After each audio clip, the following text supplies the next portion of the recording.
मैं खुदा का धन्यवाद करता हूँ बहुत बहुत। मेरी गवाही इस प्रकार से है कि मैं बैकस्लाइड हो गया था भवन से, और भाई ने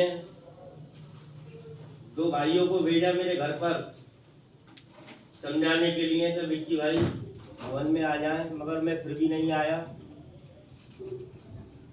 तो भाई ने मुझे शैतान के हाथों में सौंप दिया, पूरी कलीसिया ने। मैं 10-15-20 दिन सही रहा। इसके बाद मेरी बेटी बहुत परेशान हो गई और वो बीमार पड़ गई, क्योंकि मैं खुदा के लहू में था।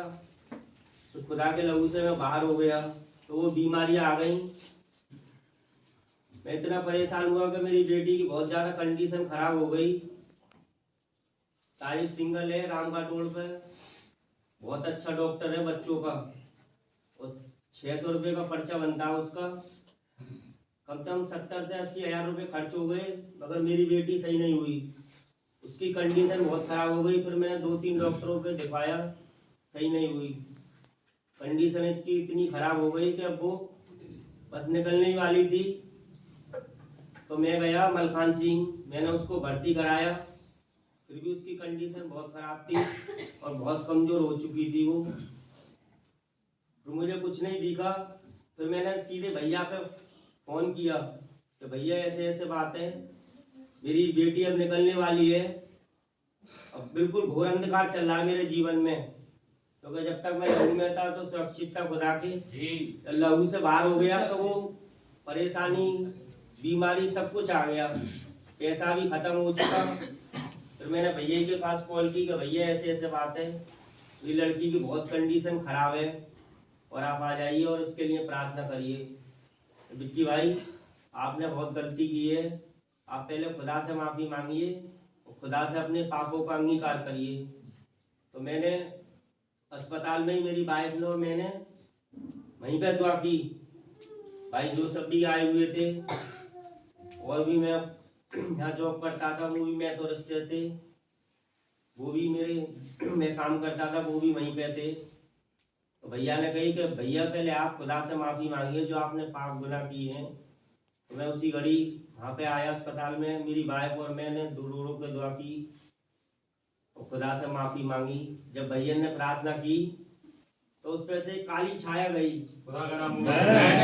मेरी बेटी के उसी घड़ी वो सही हो गई। उसकी कंडीशन इतनी खराब थी कि वो जाने वाली थी, मेरी वाइफ को पता है, बहुत बीमार थी वो। तो मैं खुदा का धन्यवाद करता हूँ। जब तक हम खुदा के लहू में, जब तक हम सुरक्षित हैं, खुदा के लहू से अगर बाहर है तो परेशानी, मौत आ जाएगी। हम कितने भी खुदा से भाग लें।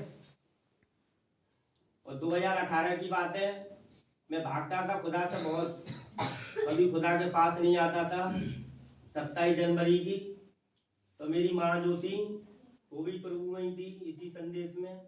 वो हीटर पे ताप रही थी, उनकी मैक्सी में आग लग गई, पता ना क्या हुआ। तो वो सोते क्या, ये सब शैतानी हरकत थी। तो कम से कम वो 70 से 80 तक जल गई, पूरी कंडीशन उनकी बेकार हो गई बहुत ज़्यादा।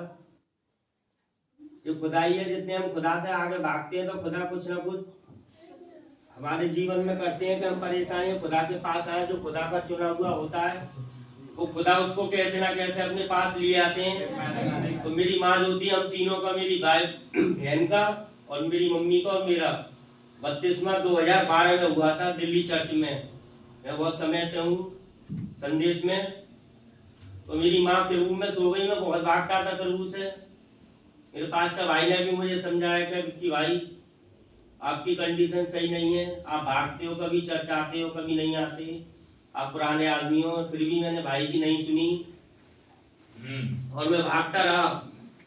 फाइनली भाई ने मुझे शैतान के हाथों में सौंप दिया और मैं बहुत परेशान हो गया। मगर मैं खुदा का धन्यवाद करता हूँ कि अब मैं प्रभु में हूँ। जो खुदा से भागता है, खुदाबंद उनको एक दिन, जो खुदा के होते हैं, खुदाबंद मार लगा कर उनको ले आते हैं, और जो खुदा के नहीं होते उनको खुदाबंद छोड़ देते हैं।